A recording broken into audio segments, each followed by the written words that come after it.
A cow is barking in shed because of hunger. A cute little boy bring grass on his back near to cow and feeding green grass to a cow with happy expressions.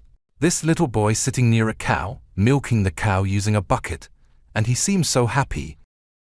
Little boy boiling milk over firewood stove in a traditional kitchen. Once the milk cooled, he made curd. And then came his favorite part, churning it with a big wooden churner. With shiny butter in hand, he melted it into golden ghee. And finally, he poured himself a cup of lassi. Fresh, creamy, and made with his own tiny hands. If you love this little boy works, do like this video and subscribe to this channel.